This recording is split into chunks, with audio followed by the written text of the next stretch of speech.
अस्सलामु अलैकुम वरहमतुल्लाहि वबरकातुहू। मुझे उम्मीद है कि आप सब दोस्त खैरियत से होंगे और मेरी बहुत सारी दुआएं आप सब के लिए। ठीक है, जहाँ रहें खुश रहें। बिस्मिल्लाहिर्रहमानिर्रहीम। आज का जो ट्यूटोरियल ये कंटिन्यूशन है। याद है आपको, हमने पिछले ट्यूटोरियल में बात की थी कि डिटेल कंपोनेंट्स क्या होती हैं या कंपोनेंट्स क्या होती हैं, कंपोनेंट को किस तरह से ऐड किया जाता है। तो ये उसी की कंटिन्यूशन है। ठीक है, क्योंकि वहाँ पे कंप्लीट नहीं हुआ था तो मैंने सोचा कि मैं जो है एक एक्सरसाइज इसकी और बना देता हूँ, ताकि जो है आसानी से ये जो चैप्टर है, ये जो टॉपिक है, इसे क्लोज कर लिया जाए। तो सबसे पहले ये हस्बे मामूल हम पहले स्टडी करेंगे कि यानी अपनी बैकग्राउंड बनाएंगे कि बेसिकली डिटेल कंपोनेंट्स होते क्या हैं।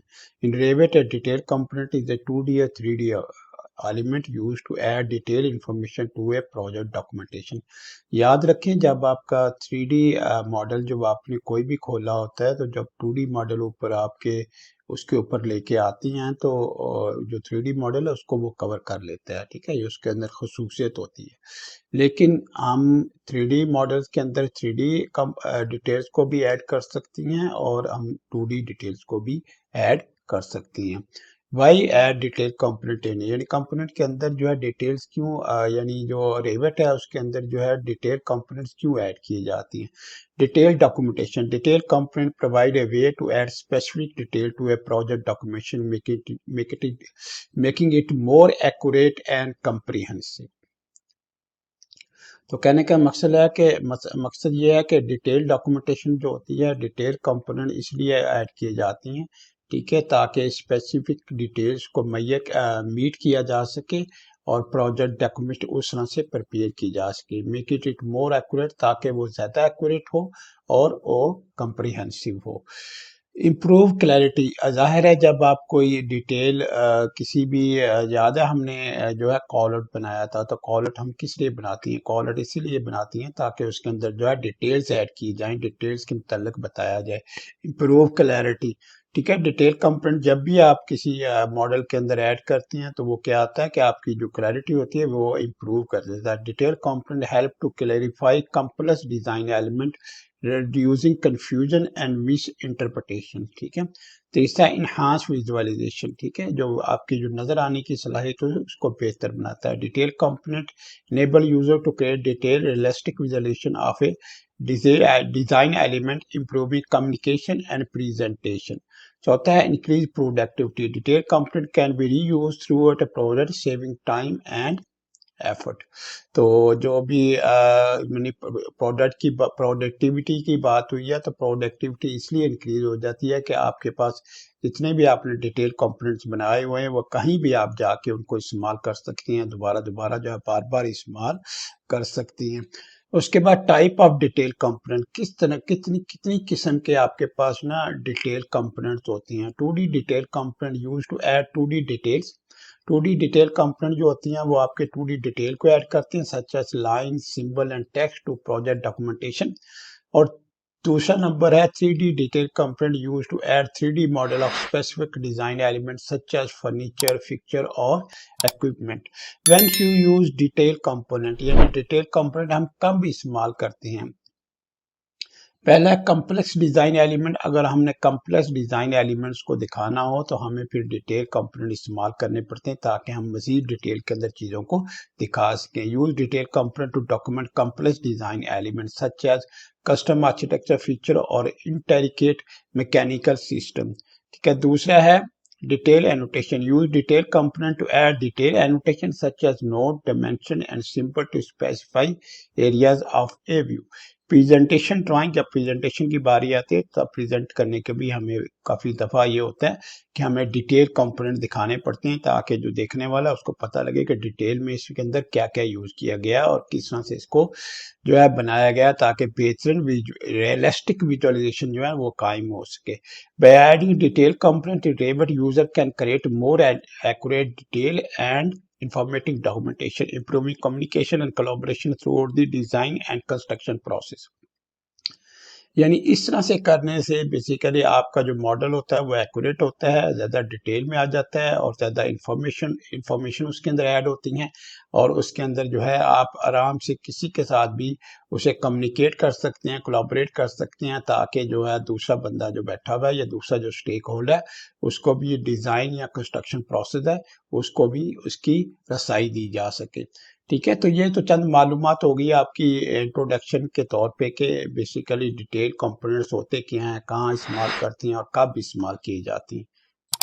और जैसे मैंने बताया, अभी मैंने रेविट खोल लिया, जैसे मैंने पहले भी आपको बताया कि जो जितने भी 2D कंपोनेंट्स होते हैं जब भी किसी मॉडल के अंदर लेके आया जाता है उनको, तो वो जो पीछे आपका 3D मॉडल होता है या उसकी जो कॉल आउट दिखाया होता है या उसके अंदर जो चीज़ नज़र आती है उसे ओवरलैप कर लेता है। ठीक है, ये मैं करके आपको दिखाऊंगा। चलिए मैं ना कुछ आपके यहाँ ना कोई डिटेल को जो है इंपोर्ट करके देखते हैं। एनोटेट में चले जाएं, कंपोनेंट में चले जाएं, यहाँ पे आपके पास देखा आपने क्योंकि लेजेंड पे हम काम नहीं करें तो लेजेंड वाला जो हिस्सा है वो आपके पास हाईलाइट नहीं हो रहा। ठीक है, तो मैं डिटेल कंपोनेंट में जाऊंगा। जैसे मैं डिटेल कंपोनेंट में जाऊंगा तो ऑटोमेटिकली बहुत सारी चीज़ें ऑलरेडी इसके अंदर जो है ऑलरेडी लोडेड होंगी। ठीक है, तो यहाँ पे देखें आपके पास फ्लैंज आ रहे हैं। ठीक है, ये देखें।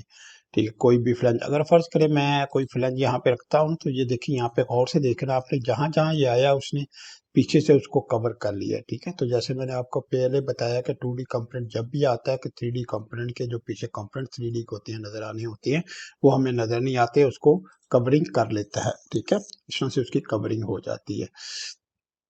अब जो है हम एक और जो है यहाँ पे सीढ़ी के लिए एक नोजिंग हमें चाहिए। ठीक है, तो वो उसको जो है इंपोर्ट करते हैं हम। ठीक है, यहाँ पे एनोटेट में चले जाएं। ठीक है, कंपोनेंट में चले जाएं, डिटेल कंपोनेंट में चले जाएं। ठीक है, लोड फैमिली में आ जाएं। ठीक है, लोड फैमिली में जाके आप जहाँ पे आपके पास जो है ये देखें आपके पास पड़ी हुई है। ठीक है, ये वाली मैं सिलेक्ट कर लेता हूँ। ठीक है, और ये वाली सिलेक्ट करके आपके पास इसके अंदर इसको पहले ख़त्म कर दें।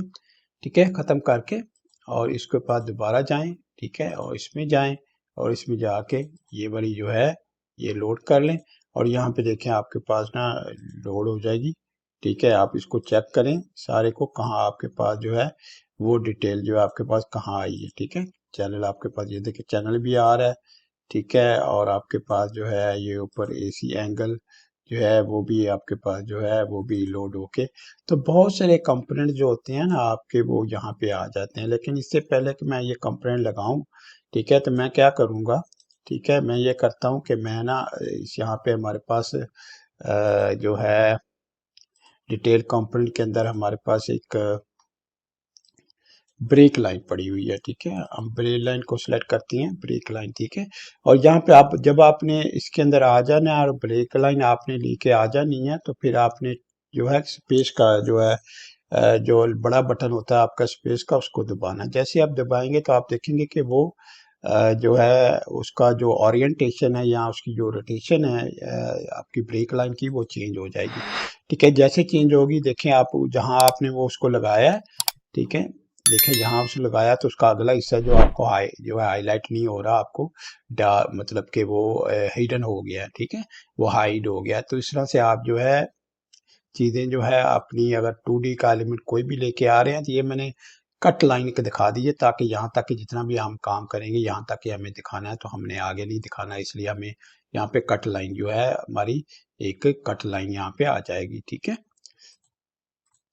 अच्छा ब्रेक लाइन भी कह सकती हैं, कट लाइन भी कह सकती हैं, वो जो आपका दिल करता है वो कहें। लेकिन ये है कि बेसिकली इसका मकसद ये होता है कि हमने इससे आगे कोई चीज़ नहीं दिखानी, तो इसलिए हम यहाँ तक जो है हम एक कट लाइन लगा दें। या पीछे भी आप लगा सकते हैं, यहाँ पे भी लगा सकते हैं, यहाँ से पीछे अगर कोई चीज़ आपने नहीं दिखानी तो यहाँ पे आप लगा सकते हैं। जैसे फर्ज करें मैंने इस यहाँ पे लगा दिया तो देखिए यहाँ पे आपके पास भी जो है आपके आगे आ गई है कट लाइन। ठीक है, अब इसको जो है ये जो कट लाइन है आपकी, ठीक है, इसमें देखें पीछे भी कर सकते हैं। ठीक है, इसको पीछे कर लें, थोड़ा सा इस तरह कर लें तो यहाँ पे कट लाइन आपकी इतनी कट लाइन दिखा देगी।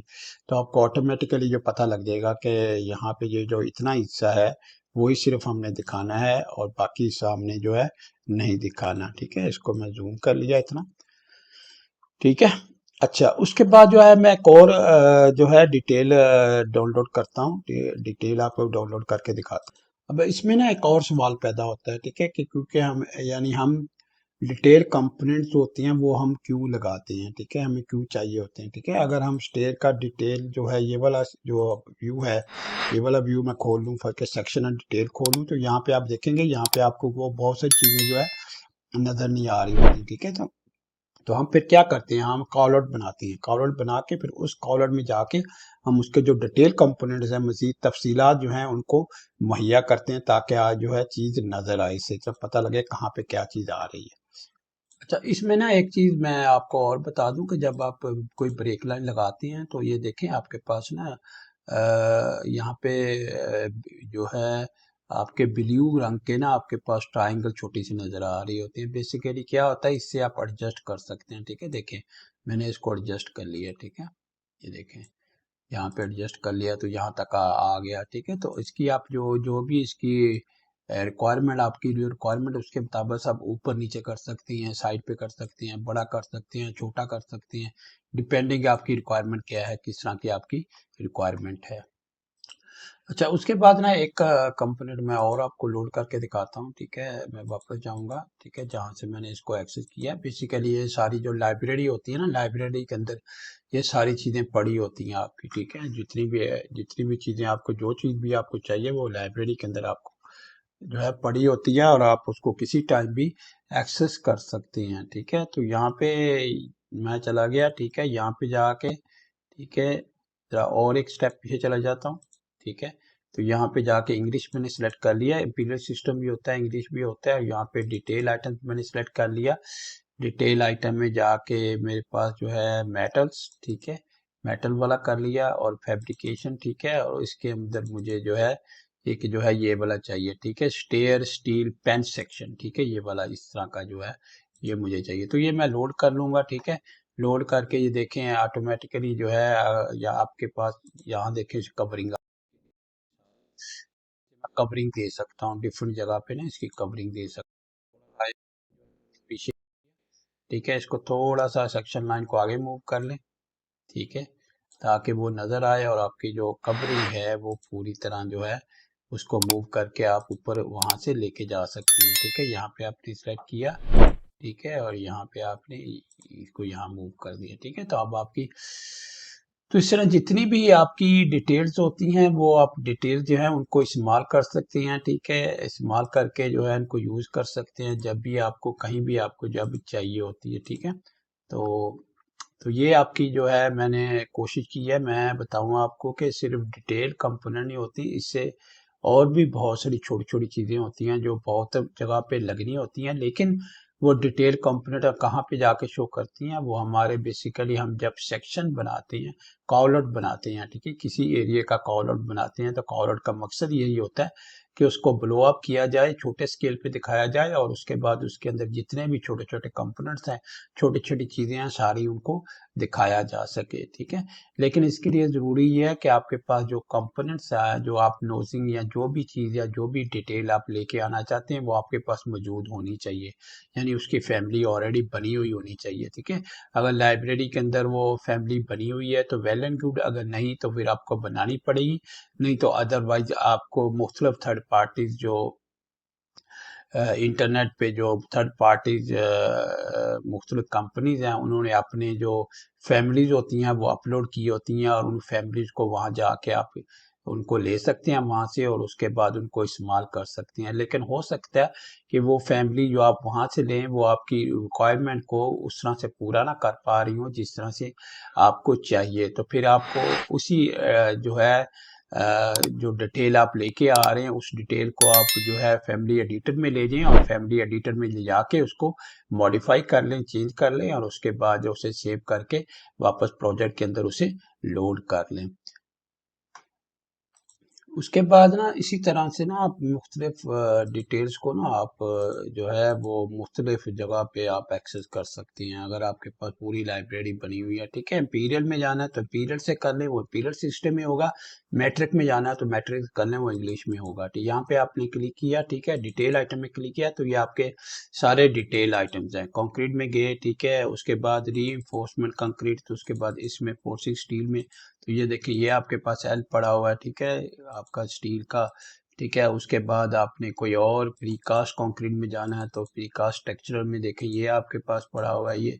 तो मुख्तलिफ इन्वर्टेड टी पड़ी हुई है, ठीक है, एल शेप सेक्शन पड़े हुए हैं आपके पास, रेक्टेंगुलर सेक्शन पड़े हुए हैं आपके पास, ठीक है। उसके बाद सॉलिड फ्लैट स्लैब्स पड़े हुए हैं आपके पास, सॉलिड फ्लैट सेक्शंस पड़े हुए हैं, ठीक है। उसके बाद स्टेम डेक मेंबर्स जो आपके पास पड़ी हुई हैं, ठीक।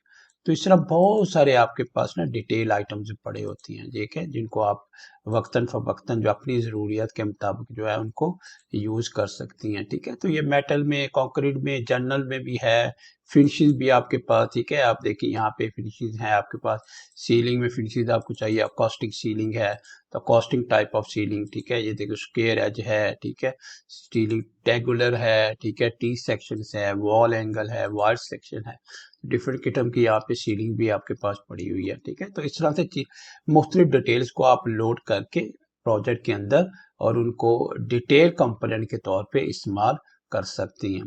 तो अपना ख्याल रखिएगा, इंशाल्लाह अगली ट्यूटोरियल मुलाकात होती है। मेरे जितने भी ट्यूटोरियल्स होते हैं बहुत मेहनत से मैं उनको सबको बनाता हूं, तो आप प्लीज़ दूसरों के साथ ज़रूर शेयर करें, कमेंट करें, सब्सक्राइब करें, ठीक है, और लाइक ज़रूर करें, ठीक है। Thank you very much. अल्लाह हाफिज़। अस्सलाम वालेकुम व रहमतुल्लाहि व बरकातुहू।